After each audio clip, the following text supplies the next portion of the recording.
Welcome.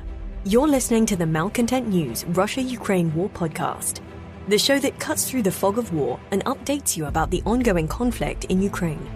With your host, Linnea Hubbard. Don't forget to like, comment, and subscribe on Apple Podcasts, Spotify, and Google Podcasts. I'm Linnea Hubbard, and today is Saturday, November 12th, 2022.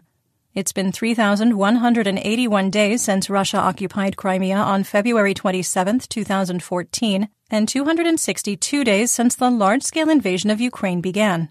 Today's podcast looks at what happened yesterday in the Russia-Ukraine war. The Malcontent News Russia-Ukraine War update is compiled by our team from around the world. Today's report includes information from direct contacts in Ukraine and their proxies, Russian Ministry of Defense reports, the General Staff of the Armed Forces of Ukraine reports, Operational Command South of Ukraine, open source intelligence, our in-house team of analysts and geolocation experts, and pro-Ukrainian and pro-Russian mill bloggers and social media accounts with a track record of trying to be accurate. We have one mission: to report the truth, because the truth matters. Let's start with our assessment of the current status of the war. First, our assessment that it would take Russian forces up to 3 weeks to complete their withdrawal from the west bank of the Dnipro was excessively conservative, with Russian troops completing their retreat on November 11th. Second, we maintain that when liberation west of the Dnipro is complete, Ukrainian officials will discover that Russian troops committed significant war crimes and atrocities. Third, our assessment that neither belligerent would institute a winter pause was accurate, with Ukrainian officials declaring there would be no operations pause over the winter. Fourth, we maintain that President Putin's inner circle is actively targeting Russian Minister of Defense Sergei Shoigu for dismissal and replacement due to continued military failures in Ukraine. Fifth, our assessment that Russian forces would almost certainly not destroy the Novokakhovka Dam while retreating was accurate. Sixth, we maintain that the Russian Navy's presence in the Black Sea has become irrelevant, with missile carriers reluctant to patrol beyond the immediate coast of Sevastopol. Seventh, we maintain that terror attacks on civilians and civilian infrastructure will continue across Ukraine, despite the significantly reduced number of attacks over the last week. Eighth, we assess that the Russian military within Ukraine is combat ineffective and is only capable of mounting effective defensive operations. Ninth, we maintain that the private military company Wagner Group is spread too thin due to its expanding role in the Donetsk Oblast and the revelation of crippling battlefield losses. 10th, we maintain that Ukraine holds the battlefield initiative, forcing Russian troops to remain in a defensive posture. And finally, we maintain that Russian forces in Belarus remain a credible threat for an invasion of western Ukraine, but we now assess the possibility has pushed further out to the next 60 to 90 days. Let's get some regional updates and maybe update some of our belligerents' objectives, starting, of course, with the Kherson counteroffensive and Mykolaiv. The updated Russian objective here is to defend the east bank of the Dnipro River and prevent further Ukrainian advances into the remainder of Russian-controlled Kherson Oblast. The updated Ukrainian objective is to protect civilian lives west of the Dnipro River, consolidate gains, and interdict Russian troops and supplies in the eastern two-thirds of Russian-occupied Kherson. Russian forces completed their retreat across the Dnipro River on November 11th, as Ukrainian forces advanced into Kherson City and numerous settlements west of the river. Residents of the administrative center waited for Ukrainian forces to arrive as word of their advance spread. The advance was slowed by mined roads, destroyed bridges, and swarms of Ukrainians greeting the advancing liberators with hugs, kisses, cheers, flowers, and, of course, watermelons. Celebrations erupted in the center of Kherson as the Ukrainian and European Union flags were hoisted over the city. Residents were already working on painting over Russian colors and tearing down Russian propaganda signs and billboards.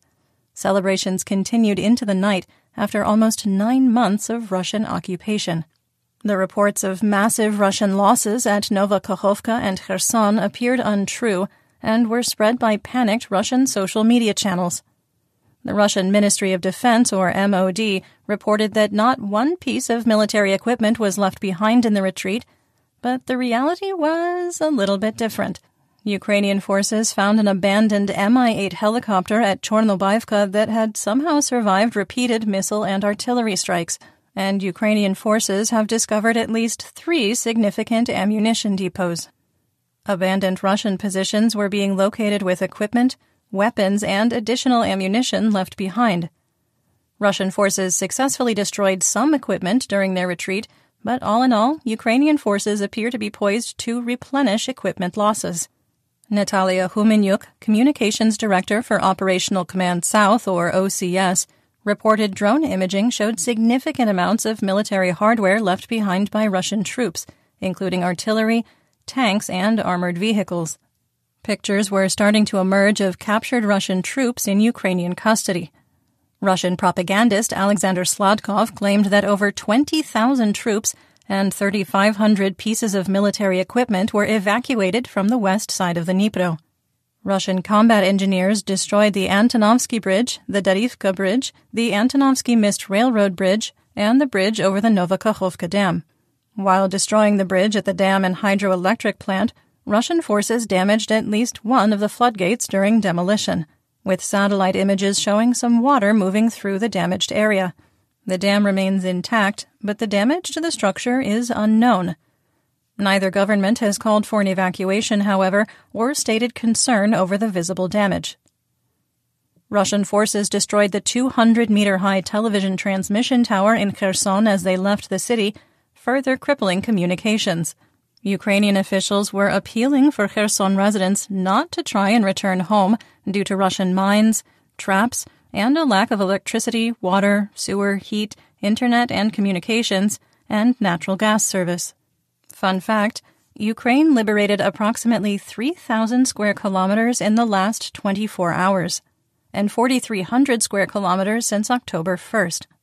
Russia still controls about 65% of the Kherson Oblast east of the Dnipro River.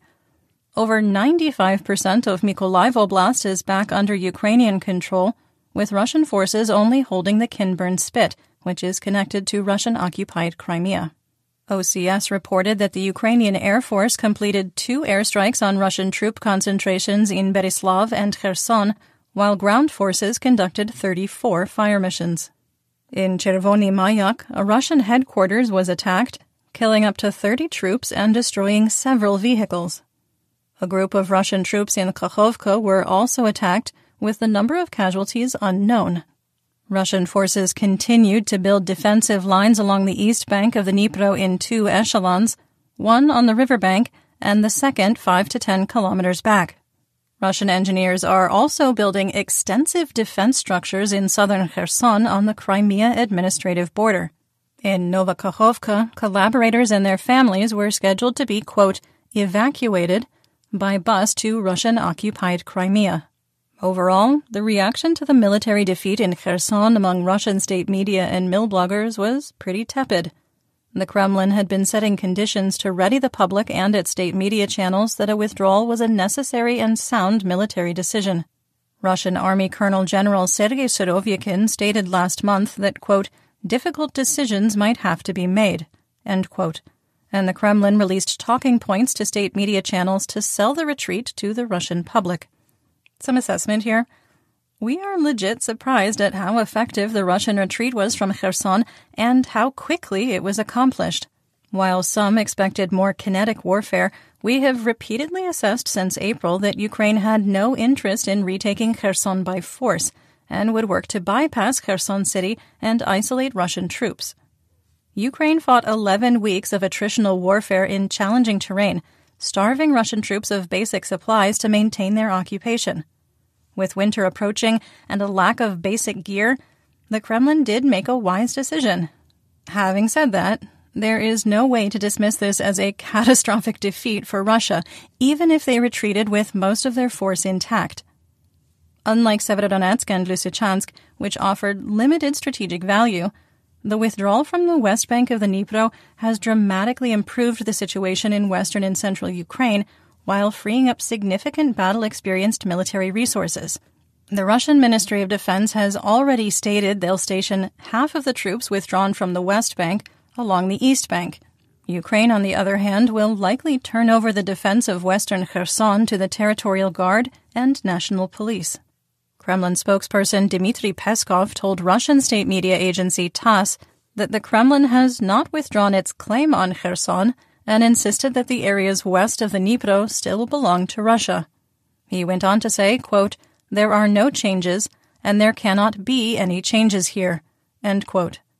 Dmitry Medvedev, deputy chairman of the Security Council of the Russian Federation, asked Russians not to, quote, "panic" over the loss of Kherson and vowed that Moscow would be back to recapture the city. This aligns with the post-retreat talking points the Kremlin provided to news agencies that were leaked to the public. Russian occupation officials announced that the administrative center of Kherson has been moved to Khenetchesk on the shore of the Azov Sea. Let's move on to Dnipropetrovsk and Zaporizhzhia. The situation at the Zaporizhzhia nuclear power plant remains unchanged, and the International Atomic Energy Agency, or IAEA, has not provided an update since November 5th. There was also no update on the status of the kidnapped Energoatom employee in Russian custody. Russian troops attacked Nikopol, Chervonohriorivka, and Marhanets with up to 50 Grad rockets fired from multiple launch rocket systems, or MLRS. Civilian housing was targeted, but there were no injuries reported. Ukraine claims it hit a Russian command post in Enerhodar with precision weapons, likely rockets fired by HIMARS, destroying the base, killing 40 troops and wounding 50 more. We cannot verify the veracity of that report. There was only sporadic artillery fire from the Zaporizhzhia-Donetsk administrative border to Huliapola, to Orekhiv, to Malé Sherbaki. You're listening to the Malcontent News Russia-Ukraine War Podcast. Our team of journalists, researchers, and analysts is funded by readers, listeners, and viewers just like you. To support independent journalism, please consider becoming a patron. You can find us on patreon.com/Malcontent News. Now to the Donbas region, starting with southwest Donetsk. Ukrainian sources reported that Russian troops took down the Russian and Donetsk People's Republic flags raised in Pavlivka, and the General Staff of the Armed Forces of Ukraine, or GSAFU, reported continued fighting in the settlement. So it looks like our assessment was accurate, that the video recorded by mercenaries with War Gonzo was a so-called picture report to falsely claim a military victory to the Kremlin. We maintain that Pavlivka is contested, with Russian forces on the southeastern edge. Positional fighting continued in the eastern part of Marinka, with no change in the situation. The GSAFU reported positional fighting near Nevelske and Russian forces trying to push into Pervomaiske. Russian sources claimed they had occupied Opitne, with mercenaries from War Gonzo releasing yet another picture report. The Donetsk People's Republic, or DNR, public relations channel did not report their forces captured the settlement, and Ukrainian sources reported that fighting continued. The 16-second video was shot inside a bomb-blasted home, offering no way to geolocate or authenticate their position. There were continued attempts to advance on the critical Ukrainian stronghold at Krasnohorivka, but the DNR could not break through Ukrainian defenses. The DNR People's Militia Public Relations Channel claimed they destroyed 4 howitzers, 1 S-21 Grad rocket MLRS, 4 tanks, and 12, quote, armored and automotive vehicles, without the teeny-tiniest, shreddiest shred of evidence. Ukrainian forces completed 101 fire missions on the occupied territories. The Russian MOD reported that only 1 tank was destroyed across Ukraine, and no artillery pieces. In northeast Donetsk, elements of the 2nd Army Corps of the Luhansk People's Republic, or LNR, attempted to advance on Verkhnokamianskaya and maintained the new military tradition established in July of being unable to enter the settlement. Heavy fighting continues east of Soledar and southeast of Bakhmut, with no significant changes in the situation. We maintain that the attacks on these 2 cities are entirely pointless and a waste of military resources. Russian and Ukrainian sources reported that Russian troops entered the railroad station at Mayorsk, re-establishing positions that Chechen forces lost back in September. Assessment here. We maintain that PMC Wagner remains bogged down along the Soledar-Bakhmut axis and does not have the combat power to capture or encircle the cities.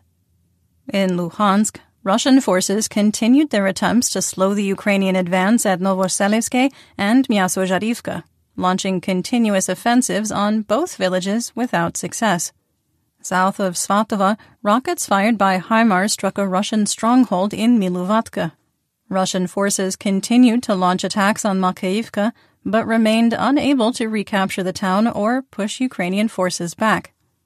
While Russian Mobiks don't appear to have a lot of fight against Ukrainians, they continue to have plenty of fight with Chechen forces from Akhmat.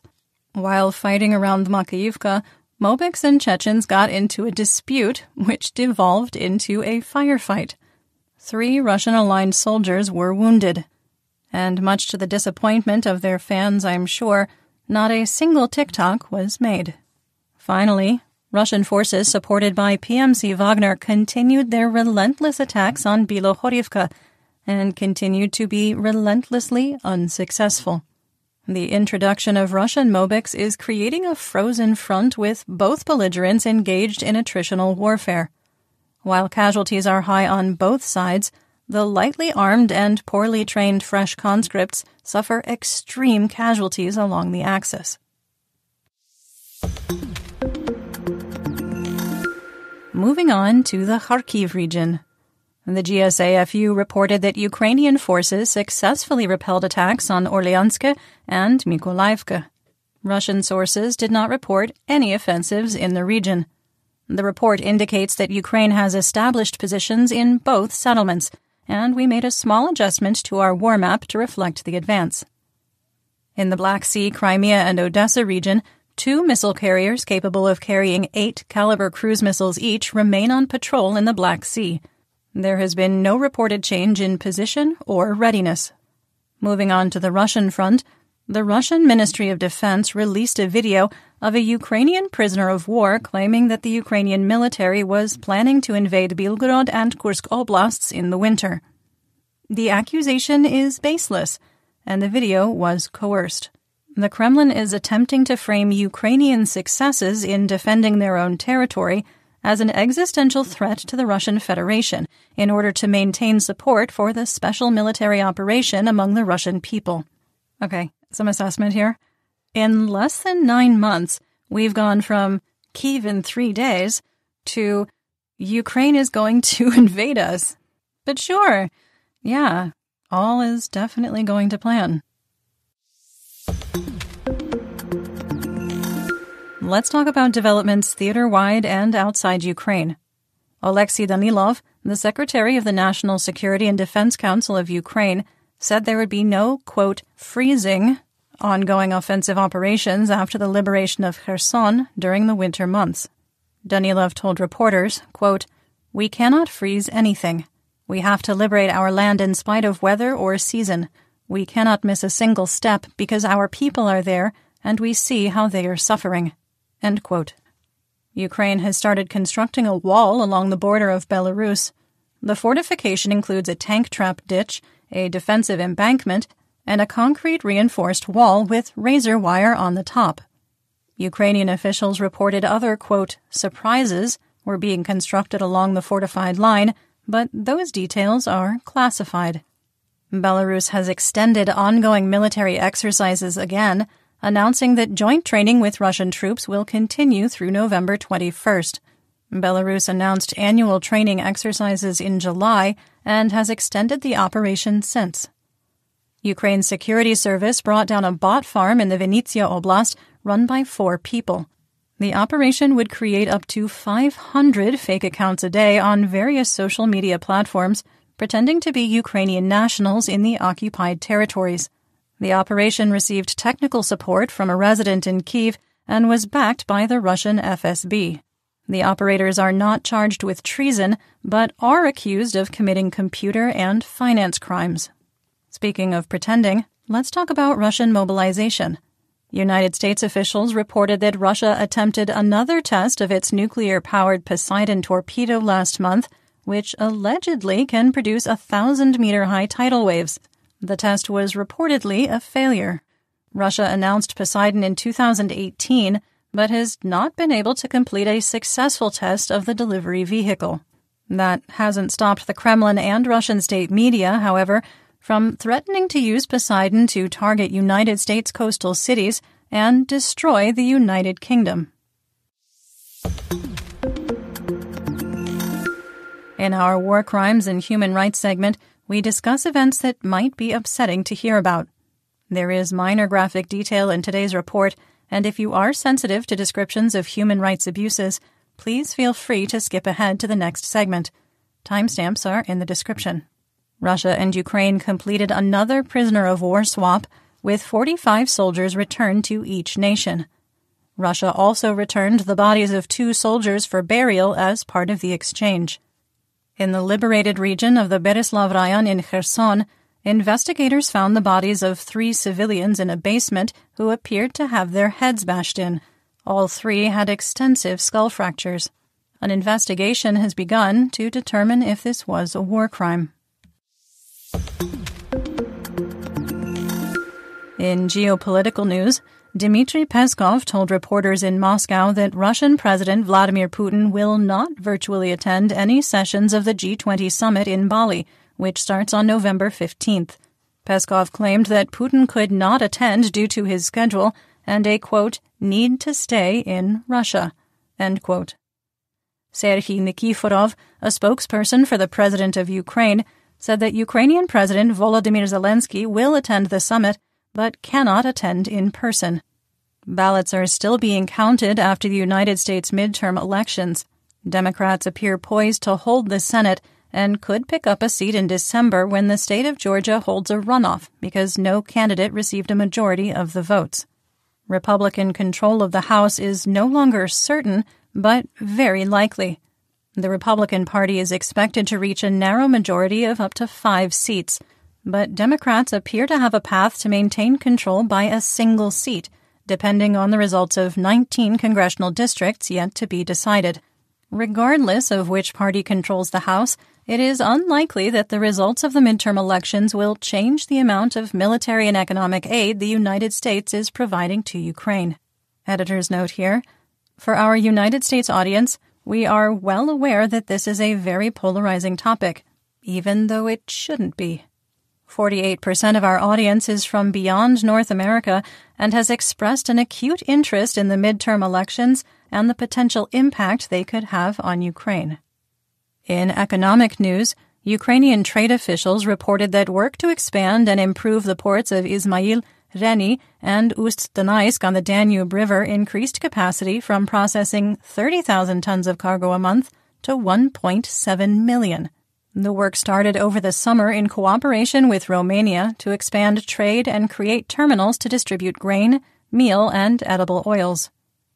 The ruble closed out the week stable but down slightly, with an exchange rate of 61 for $1. Oil prices ended the week unchanged, with WTI crude closing at $89 a barrel and Brent at $96. United States wholesale RBOB gasoline on the spot market dropped a penny to $2.61 per gallon. That's still 69 cents a liter. Dutch TTF gas futures for December 2022 continued to plummet, trading at 99 euros per megawatt hour. January 2023 contracts also declined, falling to 106 euros. Chicago SRW wheat futures also closed out the week down sharply, trading at $8.14 a bushel for March 2022 contracts. And that's what we know. Join me again on Monday for more updates. And don't forget to listen to David's Week in Review episode tomorrow. Until then, stay safe, everyone. You've been listening to the Malcontent News Russia-Ukraine War podcast.